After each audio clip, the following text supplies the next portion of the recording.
네, 반갑습니다. 오늘은 8월 2일입니다. 하나님께서 에베네셀을 주셔서 여기까지 인도해 주셨습니다. 앞으로도 여호와 이레 가운데 앞으로도 인도해 주실 줄 믿습니다. 우리 다 같이 일어나셔서 예배를 하나님께 올려드리겠습니다. 다 같이 일어나셔서 묵상으로 기도하겠습니다. 내 하나님 여호와께서 이 40년 동안에 내게 광야의 길을 걷게 하신 것을 기억하라. 이는 너를 낮추시며 너를 시험하사 내 마음이 어떠한지 그 명령을 지키는지 지키지 않는지 알려 하심이라. 너를 낮추시며 너를 줄이게 하시며 또 너도 알지 못하며 내 조상들도 알지 못하던 만나를 내게 먹이신 것은 사람이 떡으로만 사는 것이 아니요 여호와의 입에서 나오는 모든 말씀으로 사는 줄을 내가 알게 하려 하시니라. 아멘. 존귀하신 하나님, 주의 이름을 찬양합니다. 우리의 왕이 되어주시고 우리를 다스리시고 통치하시며 영원한 나라로 이끌어주신 우리 하나님을 찬양합니다. 오늘도 그 역사 가운데 우리 주님께서 우리를 다스리시고 오늘도 하늘의 복으로 채워주시며 이 땅을 믿음으로 승리해 나갈 수 있도록 인도하여 주옵소서. 예수님의 이름으로 기도합나이다. 아멘. 우리 다 같이 찬송가 10장입니다. 찬송가 10장 전능왕 오셔서. 찬송가 10장.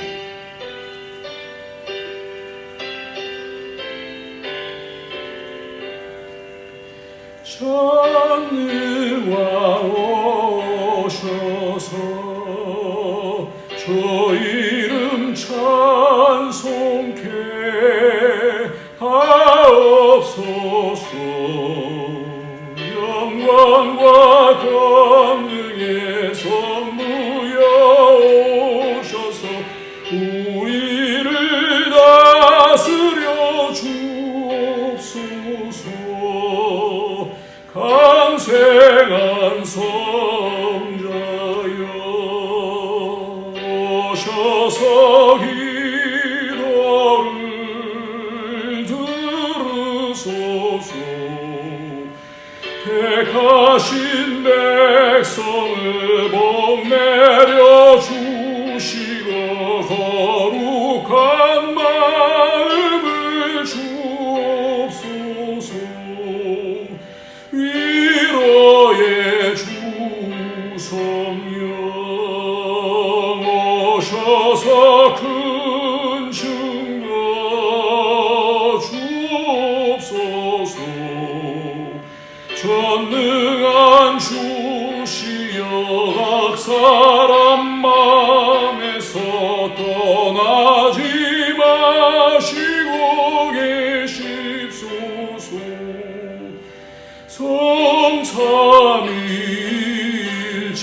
성삼위일체께 한없는 찬송을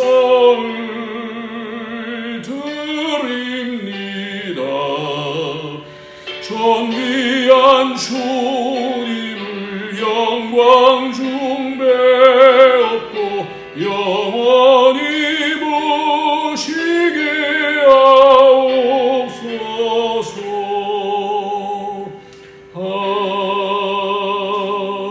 아멘. 이 시간에는 우리 다 같이 회개합니다.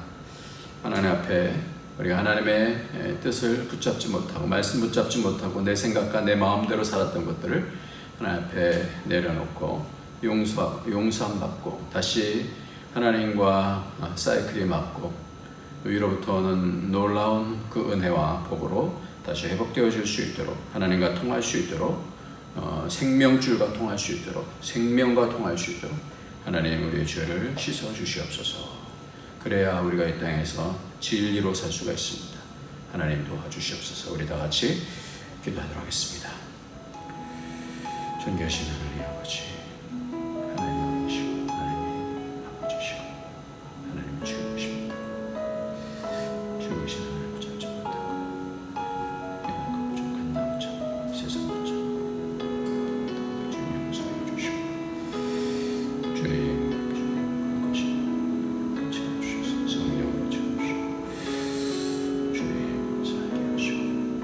씻어주셔서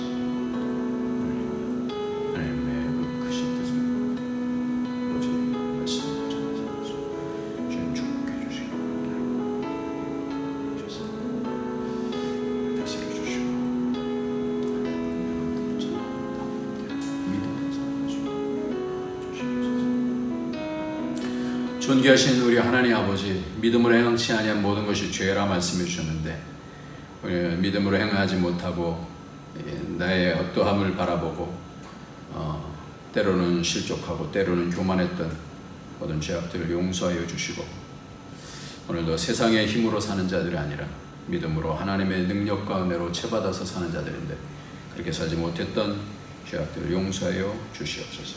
오늘도 예수의 거룩한 피는 우리를 정결케 하여 주셔서 하나님의 음성이 들려질 수 있도록 깨끗게 하여 주셔서 우리를 하나님과 교제할 수 있게 하시는 줄 믿사오니 거룩하신 주님의 피, 보혈의 피로 덮어 주시옵소서.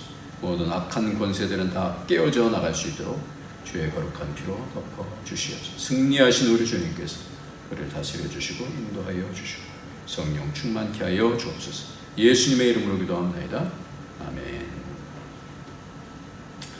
네, 우리 이 시간 하나님 말씀 보겠습니다. 하나님 말씀은 마태복음입니다. 마태복음 21장입니다. 마태복음 21장 1절부터 11절까지 말씀입니다. 마태복음 21장 1절부터 11절까지 말씀을 같이 보도록 하겠습니다. 같이 읽도록 하겠습니다. 마태복음 21장 1절부터 시작. 그들이 예루살렘에 가까이 가서 감람산 벳박에 이르렀을 때 예수께서 두 제자를 보내시며 이르시되 너희는 맞은편 마을로 가라. 그리하면 곧 매인 나귀와 나귀 새끼가 함께 있는 것을 보리니 풀어 내게로 끌고 오라. 만일 누가 무슨 말을 말하거든 주가 쓰시겠다 하라. 그리하면 즉시 보내리라 하시니 이는 선지자를 통하여 하신 말씀을 이루려 하심이라. 일렀으되 시온의 딸에게 이르기를 내 왕이 내게 임하나니 그는 겸손하여 나귀 곧 멍에 매는 짐승의 새끼를 탔도다 하라 하였느니라. 제자들이 가서 예수께서 명하신 대로 하여 나귀와 나귀 새끼를 끌고 와서 자기들의 겉옷을 그 위에 얹음에 예수께서 그 위에 타시니 무리의 대다수는 그들의 겉옷을 길에 펴고 다른 이들은 나뭇가지를 베어 길에 펴고 앞에서 가고 뒤에서 따르는 무리가 소리 높여 이르되 호산나 다윗의 자손이여 찬송하리로다. 주의 이름으로 오시는 이여 가장 높은 곳에서 호산나 하더라. 예수께서 예루살렘에 들어가시니 온 성이 소동하여 이르되 이는 누구냐 하거늘 무리가 이르되 갈릴리 나사렛에서 나온 선지자 예수라 하니라. 아멘. 우리 다 같이 아멘 합시다. 아멘.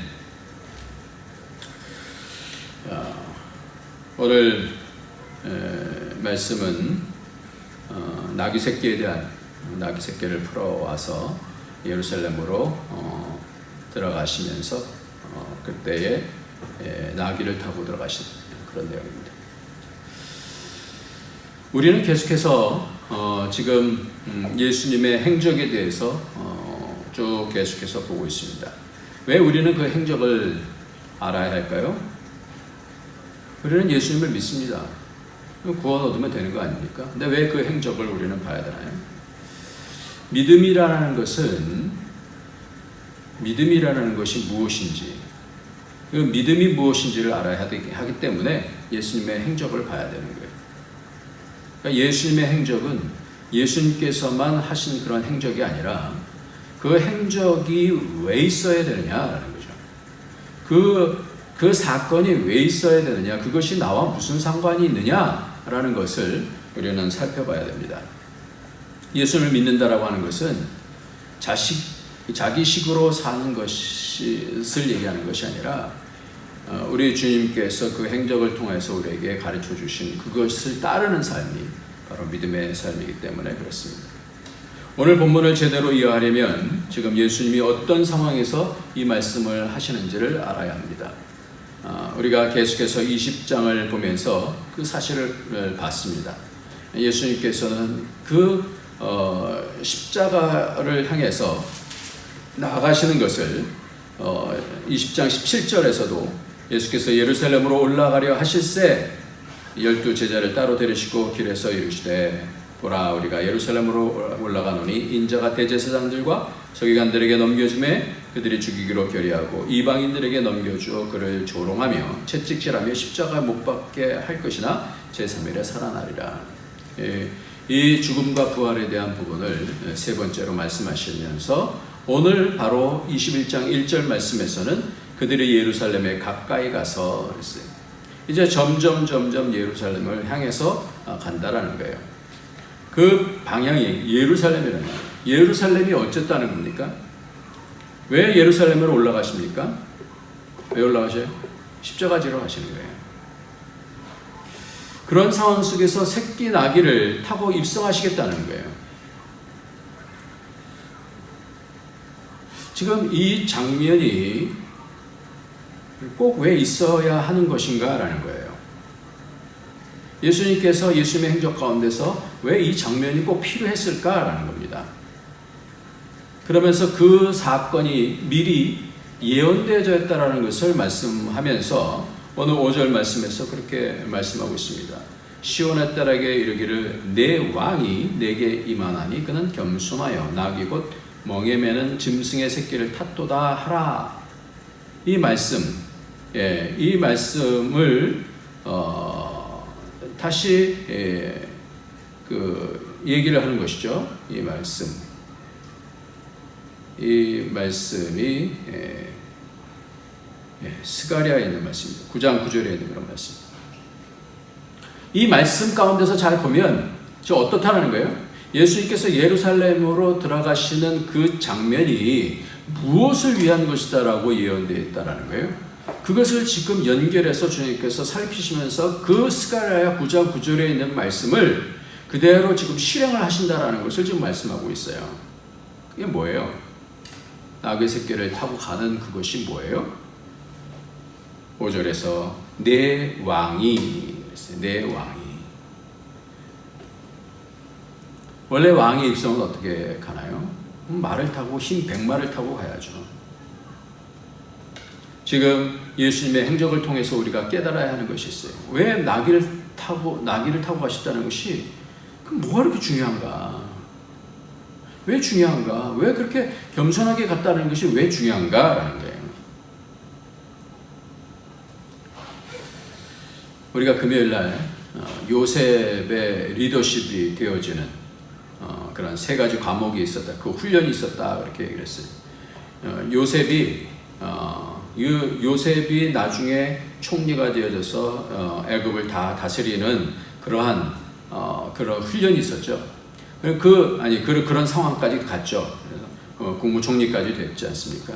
모든 것을 다스리는 그런 총리가 되지 않습니까? 그런 요셉의 한 어떤 청년 개인이 그러한 상황으로 갈 때에 하나님께서 그를 훈련시키시는 세 가지 과목이 있다. 그렇게 말씀을 했어요. 그것이 첫 번째로는 하나님께서 주신 말씀을 마음에 두고 그 비전을 계속해서 간직했다. 그것이 야곱도 그 말씀을 마음에 두었다. 이렇게 얘기했습니다. 예수님께서 내가 아버지 집에 있어야 될 것을 알지 못했습니까? 라는 것을 마리아는 그것을 마음에 두었다. 이렇게 얘기합니다. 이렇게 말씀에 대한 부분, 하나님의 말씀에 대한 부분들을 마음에 간직하는 것이 리더십에 있어서 가장 중요한 거예요. 그러니까 말씀을 잃은 사람은 리더십이 될 수가 없어요. 통치하는 사람이 될 수가 없어요. 다스리는 사람이 될 수가 없어요. 그래서 요셉이 첫 번째는 그 하나님의 말씀, 하나님께서 주신 그 비전에 대해서 계속해서 붙잡고 갔던 것이죠. 그래서 하나님께서 그것을 기뻐하시고 그 믿음을 기뻐하시고 하나님께서 함께 하셔서 그가 형통하게 되었다. 그렇게 말씀했었습니다. 두 번째는 뭐냐면 일이에요. 하나님께서 그 종으로 노예로 팔린 그런 상황 속에서도 어떤 일을 맡든지 그가 하나님께 죽게 하듯 그렇게 행동을 했습니다. 그래서 하나님께서 그가 하는 모든 일들에 복을 주셨어요. 그래서 모든 것들이 점점 그 일들을 죽게 하듯 하니까 또 많은 사람들이 보면서 저 사람이 하나님 앞에서 충성스럽게 한다라는 것을 보고는 모든 것을 다 맡기는 거예요. 그렇게 하나님께서 리더십을 키워주십니다. 두 번째는 뭐라고요? 첫 번째는 말씀이고 두 번째로는 일이에요. 일. 세 번째로는 그 보디발의 아내가 유혹을 했었을 때에 그가 그 관계 속에서 분명하게 얘기합니다. 당신의 남편 보디발이 금했습니다. 모든 것은 금한 것이 없지만 그러므로 내가 악을 행하여 하나님께 죄를 얻으리까 이렇게 얘기를 하고 있어요. 그러니까 이 관계에 대한 부분을 하나님 앞에서 내게 주신 그 관계들, 내게 주신 사람들에 대한 이 관계 속에서 하나님 앞에서 그것을 잘 분별하고 그것을 지켰다라는 것을 봅니다. 그 과정을 통해서 우리는 그 리더십의 과정이 어떻게 나가는지를 우리는 살피게 됩니다. 예수님께서도 당신의 사역을 감당하시면서 이 세 가지 과목을 다 이루셨어요. 그래서 요한복음 17장에 보면 겟세마네 동산에서 기도를 하시는데 요한복음 17장 4절, 6절, 8절에 보면 아버지께서 내게 주신 말씀, 아버지께서 내게 주신 일, 아버지께서 내게 주신 사람 이렇게 나와요. 이것을 다 이루었사오니 있어요. 그러니까 우리에게 또 똑같이 이것을 제사장의 기도, 대제사장의 기도라 하는데 대제사장의 단계까지 가기 위해서 갖는 그 과목이 있다는 거예요. 그 과목이 이 세 가지예요. 하나님의 말씀을 붙잡아야 리더십이 됩니다. 하나님의 말씀을 모르는 사람들은 리더십이 될 수가 없어요. 왜? 기준이 없기 때문에 그래요. 하나님의 말씀은 그래서 너무나 중요한 겁니다. 자녀들에게 하나님의 말씀을 잘 가르치시기를 예수님의 이름으로 축원합니다. 그럼 그 자녀들이 그 말씀의 기준을 통해서 세상을 분별해야 리더가 될 수 있는 거예요. 하나님의 사람으로 클 수 있다는 거예요. 하나님께서 사용하시고 그에게 일을 맡기시고 그 일을 통하여서 놀라운 하나님의 역사가 일어난다는 거예요. 두 번째가 일이고 그 다음에 사람. 하나님께서 주신 사람들을 충성스럽게 하나님께로 인도하는 그것이 바로 제사장의 역할이죠. 제사장이라는 것은 대제사장으로서의 주님께서 그 기도를 하셨거든요. 그러니까 대제사장, 제사장의 역할은 사람으로 하여금 하나님께로 인도하는데 그 가운데 일이 있는 것이고 하나님의 말씀대로 그것을 이루는 것이 바로 제사장의 역할이에요. 오늘도 우리가 이 땅에서 사는 이유가 바로 이 세 가지 것을 감당하면 제사장적인 그런 놀라운 복을 받게 된다는 거죠. 그래서 중보자는 기도만 하는 것이 중보가 아니에요. 이 중보라는 것은 이렇게 여러 가지 것이 말씀을 붙잡고 그것에 충성하는 거예요. 하나님의 말씀을 따라서 섬겨야 되는 거예요. 그리고 하나님께서 주시는 일을 통하여 하나님께서 주시는 사람들을 통하여 하나님께로 인도하고 하나님 앞에 충성스럽게 하는 거예요. 그래서 중보는 기도만 있지 않습니다. 하나님께서 내게 주신 말씀과 일과 사람을 잘 다스리는 거예요. 그렇다면 지금 왕같은 제사장이다라고 성경에서 베드로 전서에서 그렇게 말씀하고 있는데 왕같은 제사장, 우리를 왕같은 제사장이라는데 사실은 왕과 제사장으로 이렇게 왕다운 왕의 제사장, 이렇게 왕적인 그런 뜻이에요. 왕에 대한 부분이 있는. 그러니까 제사장에 대한 부분도 있지만 왕에 대한 부분을 우리에게 주님께서 그렇게 불러주셨다는 거예요. 오늘 이 말씀은 그래서 굉장히 중요합니다. 예수님께서는 왜 이렇게 예루살렘으로 돌아가시면서 그렇지 않아도 번뇌가 있으신 그런 상황 아니에요? 이제 십자가를 지실 것을 미리 다 아시면서 그 십자가를 향해서 지금 예루살렘으로 가시면서 지금 이런 행동, 이런 사건들, 이런 퍼포먼스를 향하시는 그런 이유가 분명히 있다라는 거예요. 뭔가를 우리에게 가르쳐 주시기 위해서 이러한 사건들을 맞이하게 된다는 거죠. 예수님의 이 사건의 이유가 뭐냐, 이 행적의 이유가 뭐냐라는 거예요. 예수님께서는 지금 이 말씀을 붙잡고 지금 나아가는데요. 이 말씀이라는 거 스가랴 9장 9절에 있는 이 말씀이 뭐예요? 내 왕이 내게 임하나니 그랬어요. 왕이에요, 왕. 지금 왕의 길인 겁니다. 왕이 된다라는 것은 이러한 과정이 있다라는 것을 지금 보여주시는 거예요. 그렇기 때문에 이 사건이 중요한 겁니다. 우리에게 왜 중요하냐? 우리가 왕 같은 제사장이라는 것은 어떤 자에게 하나님께서 그런 존귀를 입혀주시냐라는 것이죠. 지금 왕이 이런 과정으로 가야 되는 것이 왜 그러냐? 이거를 깨달아야 되는 거예요. 왜 예수님께서 굳이 이러한 사건을 그냥 예수님께서 하나님 말씀 순종해서 갔다 이 정도로 끝날 게 아니라 왜 이것을 우리에게 보여주셨냐라는 거예요.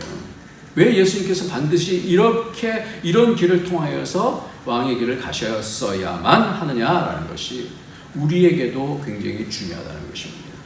그 핵심은요, 그게 뭘까요, 여러분? 왜 이렇게 갔어야만 할까요? 왜 왕의 길을 왜 이런 식으로 가셨어야 될까요? 왜 나귀를 타고 가셨어야만 합니까? 그 핵심은 아담을 생각하면 알 수가 있습니다. 아담은 이 땅에서 하나님께서 모든 것을 다 다스리라 이렇게 말씀합니다. 창조하시고 뭐예요? 왕으로 살게 하셨다는 얘기예요. 모든 것을 다 다스리라. 왕적인 권세를 주신 거예요. 그런데 그가 왕적인 권세를 잃어버립니다. 왜 있습니까? 그것이 바로 오늘 이 본문을 통해서 왜 아담이 왕의 권세를 잃었고 그 왕의 권세를 다시 회복하는 것이 뭐냐라는 것을 지금 보여주고 있다는 거예요. 왕의 권세는 언제 주어지고 언제 잃게 되느냐라는 겁니다. 왕은요, 됐다라고 하면 되는 게 아니에요. 그 권한이 주어졌다고만 해서 왕이 왕으로서 되는 것이 아니라는 거예요. 왕으로까지 가는 것도 어렵지만 왕이 됐다라고 끝나는 것이 아니에요. 왜요? 다스려야 되기 때문에. 직함을 위한 것이 아니잖아요. 다스림을 위한 것이잖아요, 왕이라는 것은.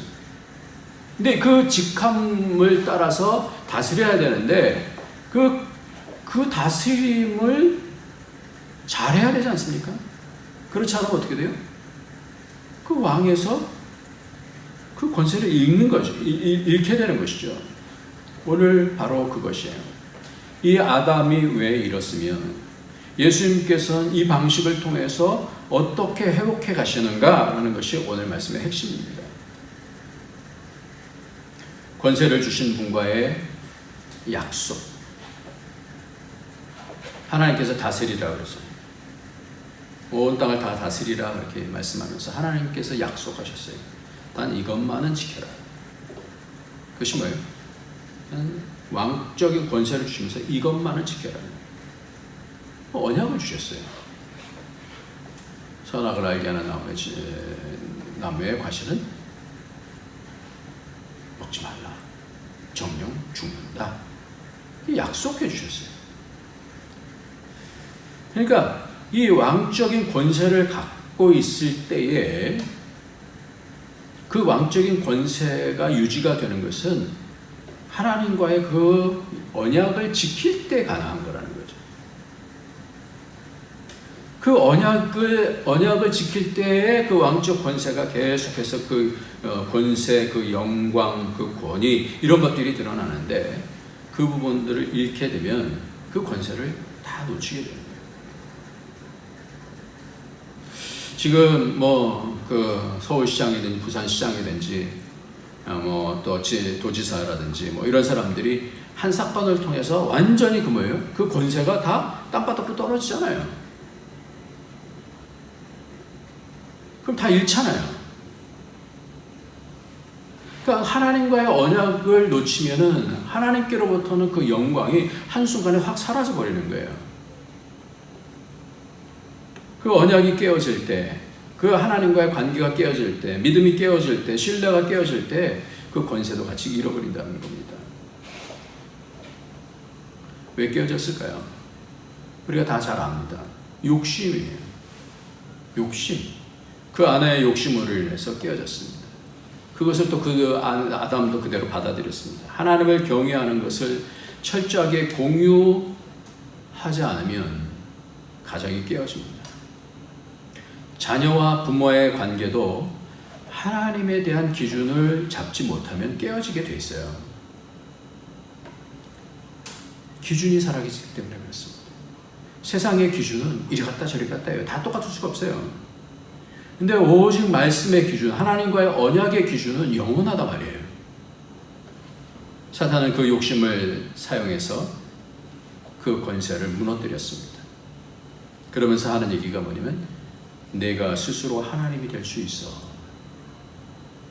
말씀을 무너뜨리고요, 하나님이 스스로 될 수 있다라고 그렇게 얘기하고 있어요. 교만케 합니다.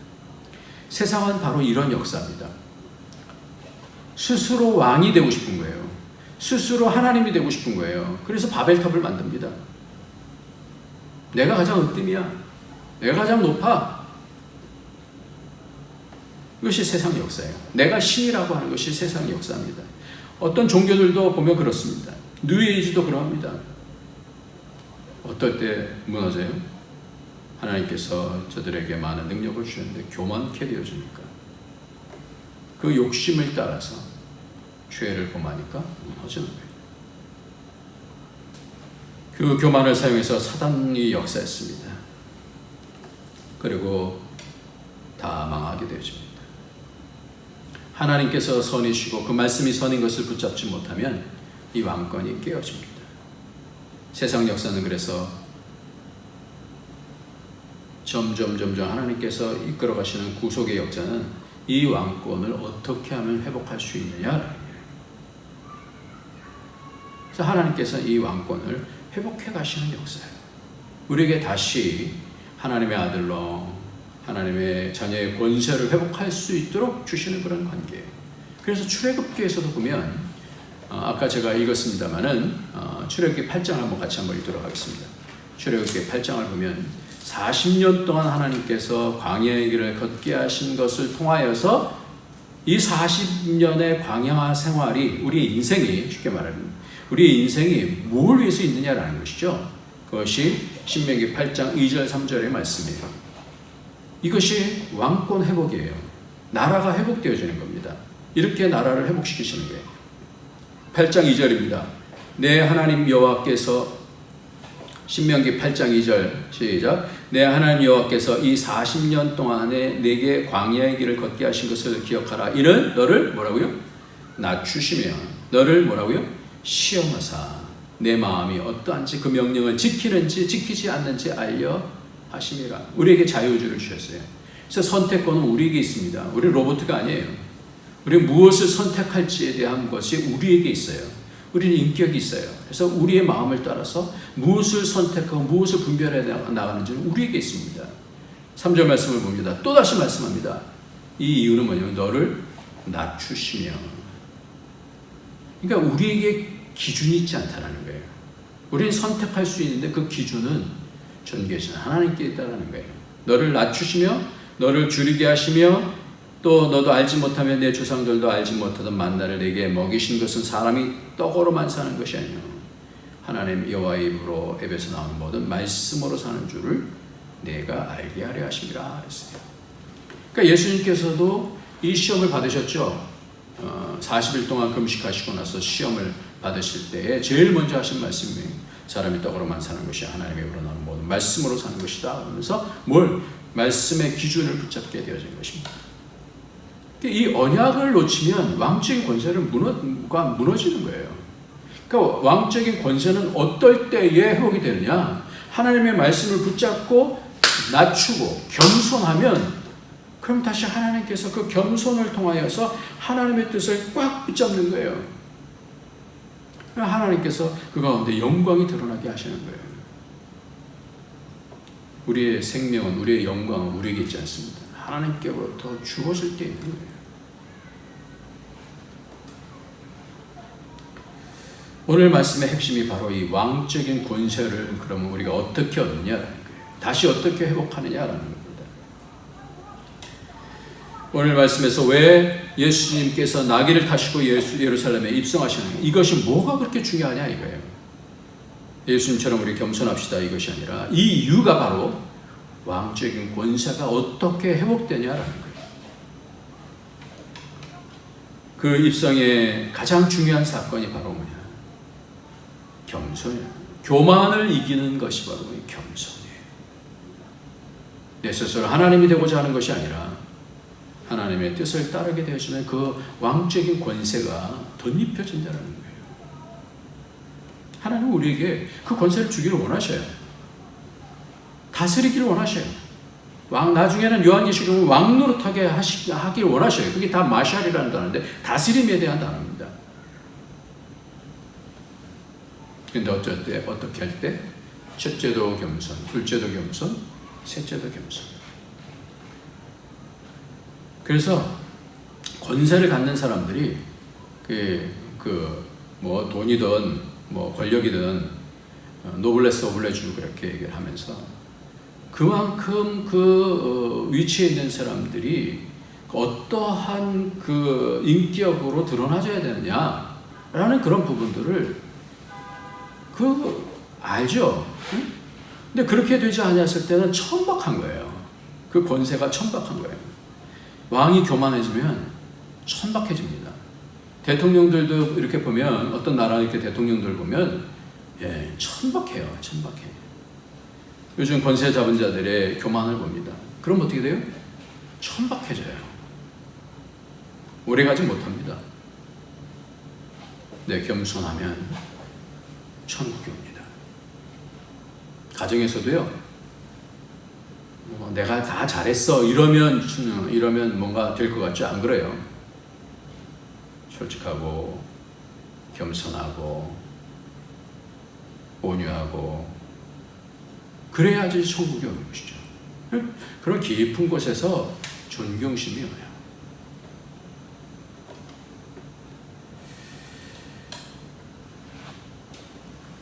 그러니까 리더십 과목의 이 왕의 리더십에서의 그 중요한 것이 뭐냐?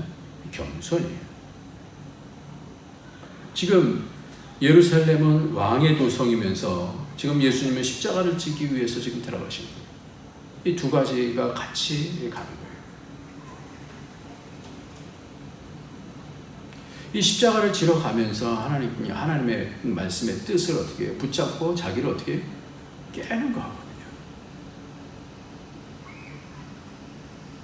그러니까 우리도 눈에 보이는 왕적인 권세, 높아지는 것, 그걸 원해갖고는 높아질 수가 없어요.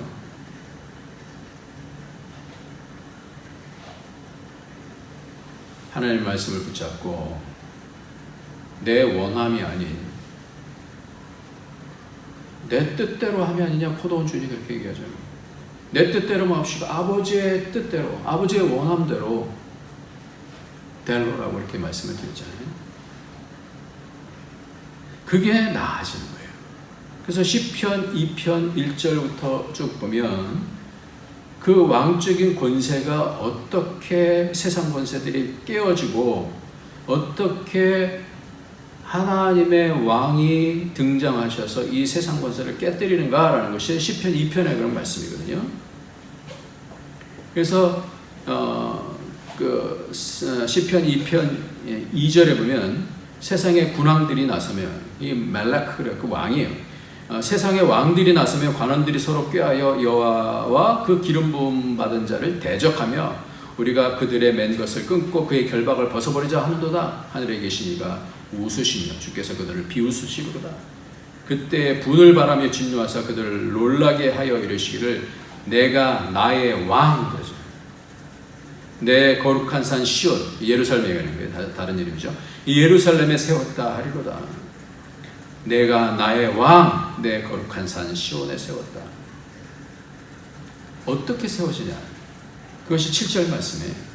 내가 여호와의 명령을 전하노라. 여호와께서 내게 이르시되 너는 내 아들이라. 오늘 내가 너를 낳았도다. 나아져. 어떻게 나아집니까? 다시 모태로 들어갑니까? 순종하는 거죠. 하나님의 말씀을 따라서 이 땅에 내려오셔서 겸손해지셔서 인간의 몸을 입으시고 기쁘게 그 일들을 감당하면서 하나님의 뜻 가운데 자기가 꺾는 거예요. 그래서 내가 철장으로 9절 말씀은 내가 철장으로 그들을 깨뜨리며 질그릇같이 부수리로다. 왕의 권세가 되어져서 철장으로 깨뜨리는 거예요. 이것이 요한계시록 2장에 보면 우리에게 이러한 권세를 주신다라는 겁니다. 요한계시록 2장 26절 27절을 보면 이기는 자와 끝까지 내 일을 지키는 그에게 만국을 다스리는 게 마샬 왕적인 권세예요. 왕의 권세를 주리니 27절 그가 철장을 가지고 그들을 다스려 질그릇 깨뜨리는 것 같이 하리라. 나도 내 아버지께 받은 것이 그러하니라. 예수님께서 말씀하시는 내 아버지께 받은 것이 내가 철장으로 다 깨뜨리는 것처럼 어떤 자들이 이기는 자에게 선악과의 싸움 가운데서 이기는 자에게 주신다라는 거예요. 그때 왕적인 권세를 주신다. 그러니까 우리가 어떻게 될 때 하나님의 말씀을 붙잡고 겸손하게 하나님의 말씀을 따라서 기준을 삼고 내 원함대로가 아니라 아버지의 원함대로 겸손이라는 것이 바로 그런 뜻이에요. 세상에서 비굴해지는 것이 겸손이 아니고요. 하나님의 말씀에 무릎을 꿇는 거예요. 그게 겸손이에요. 그때 하나님께서 우리를 낳아주셔요. 다시 어떻게 해요? 왕적인 권세 있는 자로 낳아주셔요. 무릎을 꿇고 권세를 받는 거예요. 다윗도 사울을 죽이지 않은 이유가 뭡니까? 하나님이 기름 부으신 자이기 때문에 자기를 꺾는 거예요. 완전히 찬스거든요. 자기를 죽이려고 하는 그 원수 같은 그 사울을 내가 죽일 수 있는 거예요. 그 종들도 그렇게 얘기하는 거예요. 그 신하들도 이게 찬스입니다. 그냥 모른 척 하십시오. 내가 죽이고 오겠습니다. 그렇게 하지 못한 거예요.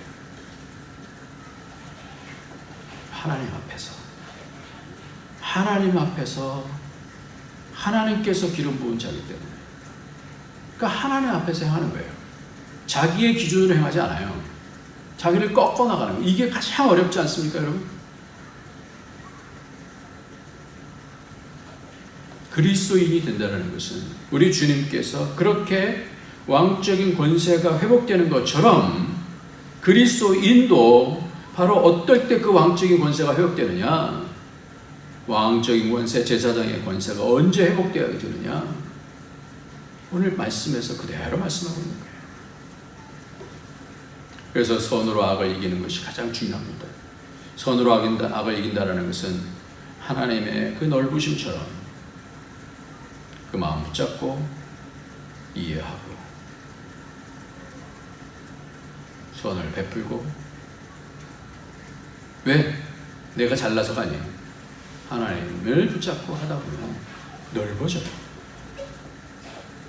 이것이 왕권을 얻는 길입니다. 모세는요, 이 왕적인 권세를 얻으면서 다시 회복하면서 어떻게 되냐면 하나님의 말씀을 따라서 사는 거예요. 이게 이제 그렇다라는 것이 민수기 12장 1절에서부터 나오는데 모세가 구스 여자를 취하였더니 그 구스 여자를 취하였으므로 미리암과 아론이 모세를 비방하니라. 우리도 제사장이다. 우리도 다스리는 자다. 그랬어요. 그들이 이르되 여호와께서 모세와만 말씀하셨느냐? 우리와도 말씀하시지 아니하셨느냐? 하며 여호와께서 이 말을 들으셨더라. 그러면서 이 사람 모세는 온유함이 지면의 모든 사람보다 더하더라 그랬어요. 근데 이 온유함이라는 단어가 바로 겸손이라는 단어예요. 그래서 여호와께서 갑자기 모세와 아론과 미리암에게 이르시되 그러면서 너희 세 사람이 회막 앞으로 나오라 하시니 그 세 사람이 나아가매 8절에 보니까 그와는 내가 대면하여 명백히 말하고 은밀한 말로 하지 아니하며 그는 또 여호와의 형상을 보았거늘 너희가 어찌하여 내 종 모세 비방하기를 두려워하지 아니하냐. 그 하나님 말씀 앞에 어떻게 해요? 이 사람은 이 모세는 대면하였다는 거예요. 그러니까 그 관계가 가깝다는 것은 충성스럽다는 거예요. 그 말씀에 대해서 그러니까 아마도 그런 것 같아요. 구스 여자를 취하는 것도 하나님께서 그렇게 하라고 명령하신 것 같아요. 그러니까 자기를 꺾는 거죠. 사람들이 오해하는 거 뻔히 알 텐데 하나님의 말씀이 그러니까 자기를 꺾고 해야겠습니다. 이때 어떻게 돼요? 왕적인 권세가 나옵니다.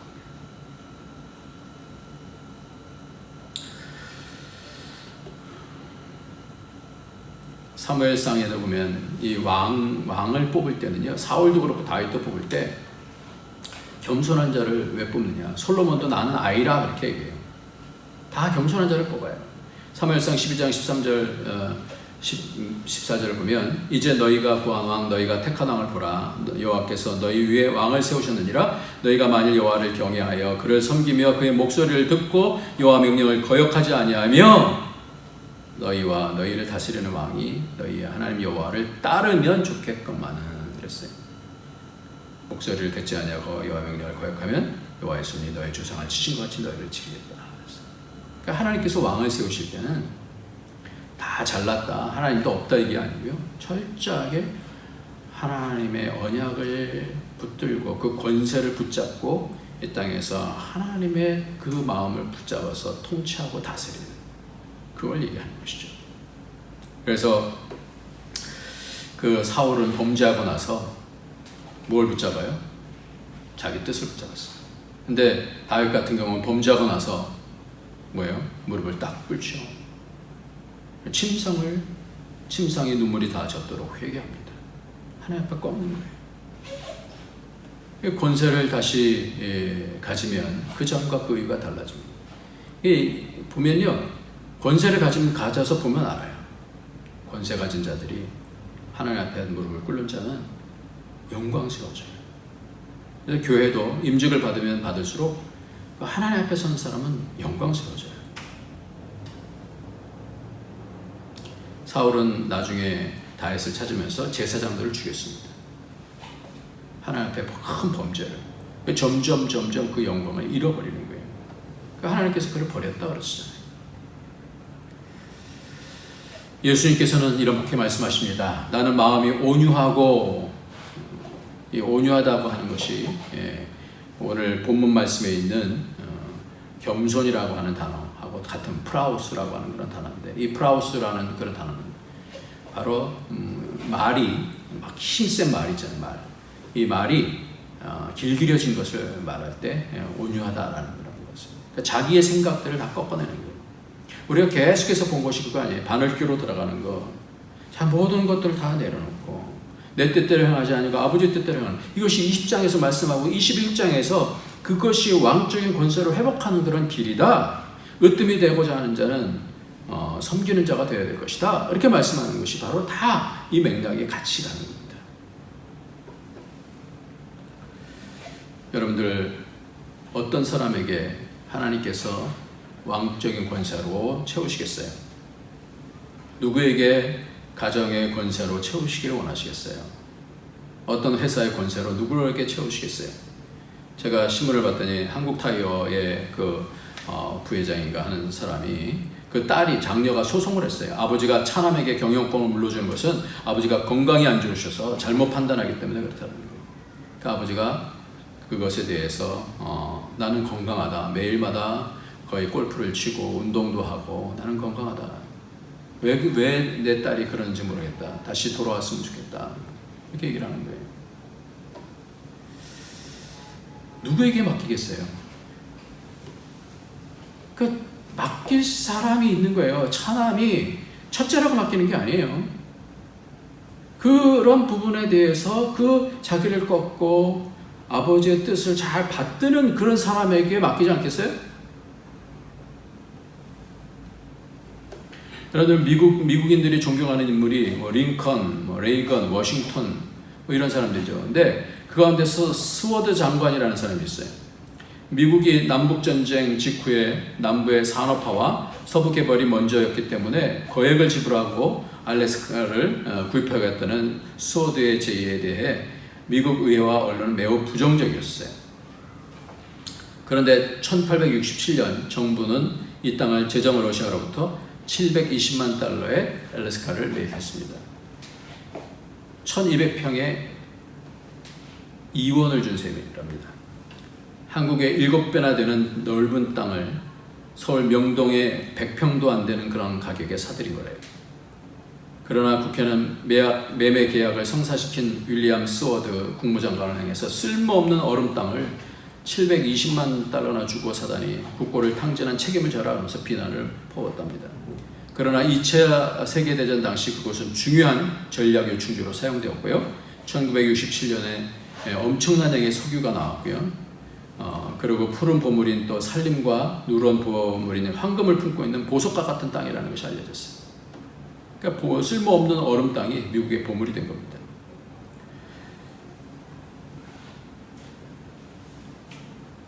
이 윌리엄 스워드라는 사람에 대해서 새로운 사실을 알게 됐습니다. 이 스워드는요, 앤드류 존슨 대통령 당시 국무장관으로서 알래스카 매입을 추진했지만 그를 처음 국무장관에 임명한 사람은 바로 링컨 대통령이었대요. 스워드와 링컨은 공화당 대통령 후보 경선에서 치열하게 싸웠던 경쟁자였습니다. 스워드는 사실 링컨보다 훨씬 화려한 경력을 지닌 정치인이었습니다. 약간 20세 나이에 뉴욕 주지사와 연방 상원의원에 각각 2번씩이나 당선됐고 젊은 변호사 시절부터 급진적일 만큼 흑인 인권 보호에 적극적인 인물이었어요. 모든 지명도에서 앞섰던 스워드에게 시골 출신의 링컨이 도전장을 던졌던 것입니다. 그러나 경선에서 예상을 뒤엎고 스워드는 링컨에게 패배하고 말았습니다. 패배 당시 스워드는 얼마나 많은 상실감과 자괴감이 들었겠습니까? 그러나 경선에서 패한 스워드는 패배를 깨끗하게 시인하고 다음 날부터 미국 전역을 돌면서 경쟁 상대였던 링컨 지원 유세에 열성적으로 나섰대요. 이후에 대통령에 당선된 링컨은 스워드 장관을 국무장관에 임명하였고 스워드는 국무장관으로서 링컨 정부의 남북전쟁 수행에서 탁월한 능력을 발휘했습니다. 대통령으로도 손색이 없는 자였지만 좋은 파트너, 동역자가 되어 혼란기에 미국 내각을 이끌었던 사람이었습니다. 링컨의 포용력도 대단하고 개인 이익보다는 국가 이익을 위해 국무장관으로 충실하게 봉사했던 이 스워드의 겸손한 자세와 먼 미래를 바라볼 수 있는 이 회화는 이 거시적인 시각에서 오늘의 미국을 풍성하게 했다라는 그런 생각이 듭니다. 겸손은요, 이렇게 영광스럽게 하는 거예요. 훈련이 되지 않으면 이렇게 겸손해지지 못합니다. 하나님의 말씀을 붙잡지 않으면 은혜 아래서 겸손할 수 있는 거예요. 주의 손 아래서 그래서 겸손할 수 있는 거예요.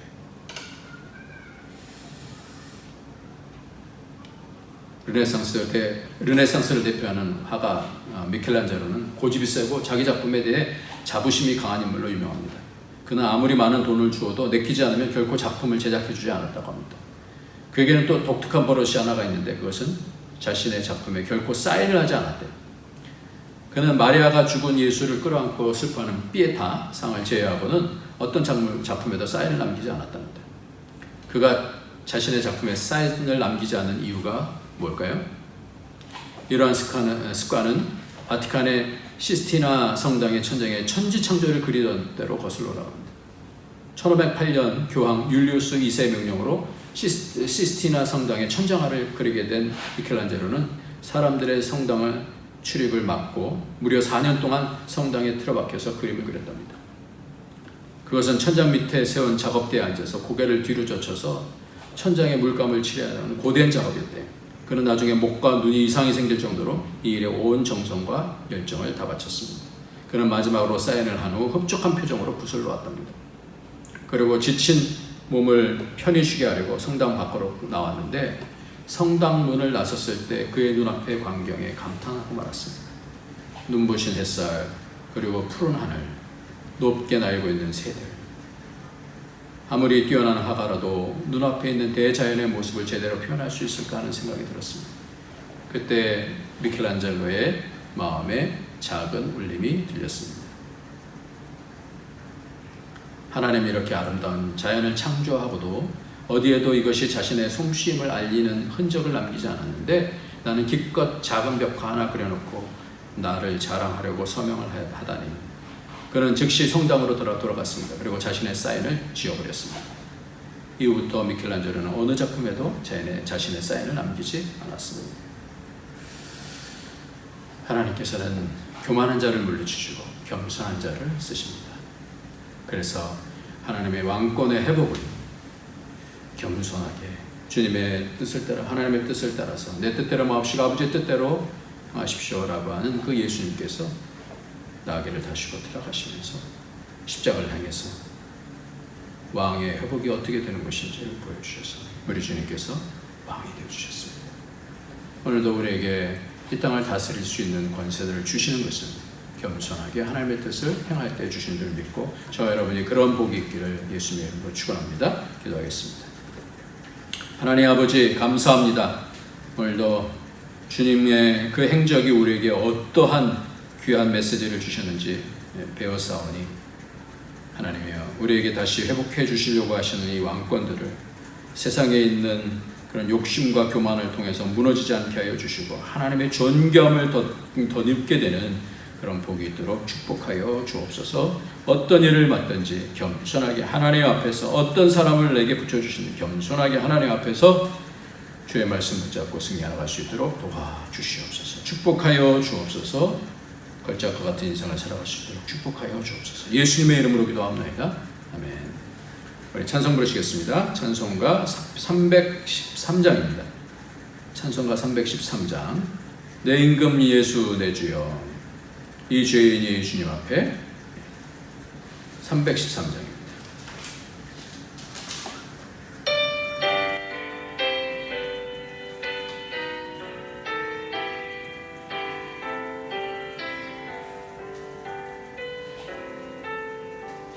내 임금 예수 내 주여, 이 죄인이 주님 앞에 한없는 은혜 받고서 내 생명 모두 드리오니 그 풍성하시는 종을 주 내게 내려주소서. 내 임금 예수 내 주여, 내 허물은 덮으시고 주 십자가에 흘리신 그 피를 믿는 마음 보사 내 중한 죄를 사하여 참 평안한 맘 주소서. 내 임금 예수 내 주여, 주 은혜에 감격하여 한없는 감사 찬송을 내 주님 앞에 드리오며 내 마음과 정성 다하여 늘 이뻐하며 살리라. 내 임금 예수 내 주여, 이 마음과 이 전함목 그 몸의 피로 합주고 주 친히 사신 것이오니 나 이제 사나 죽으나 주 뜻만 따라 살리라. 아멘. 하나님, 오늘도 주님 앞에 몸을 드리고 마음을 드리고 예물을 드리고 우리의 삶을 드립니다. 주님, 늘 부족하지만 늘 주님의 은혜에 감사하고 모든 것이 다 주님께로부터 온 것인 줄 알고 주님의 주권에 굴복하고 주님께 영광을 올려드리며 주님께서 우리를 다스리심을 믿는 믿음으로 드리는 모든 것들 주님 기뻐 받아 주시고 한량없는 은혜와 복으로 채워 주시옵소서. 우리의 자녀들을 하나님 붙잡아 주셔서 분명한 말씀의 기준으로 살 수 있는 그런 자녀들이 될 수 있도록 축복하여 주시고, 그런 겸손하여 하나님께서 세우시는 왕같은 그런 권세들 다 입어 이 땅에서 하나님 나라를 모두 세울 수 있도록 우리를 축복하여 주옵소서. 예수님의 이름으로 축복하며 기도합니다. 아멘. 이제는 우리 주 예수 그리스도의 무한하신 은혜와 독생자 아낌없이 주신 하나님의 그 크신 사랑과 성령의 교통교제 충만 인도하시니 오늘도 허를 때를 주셔서 또다시 힘을 내서 하나님 나라를 섬기기를 원하고 이 땅에서 겸손하게 하나님 말씀을 붙잡고 하나님 나라 세우기를 원하는 모든 주의 권속들 머리 위에 그 가족 위에 가는 모든 일들 위에 우리 북경 안디옥 교회 위에 이제로부터 영원토록 함께 있을지어다. 아멘.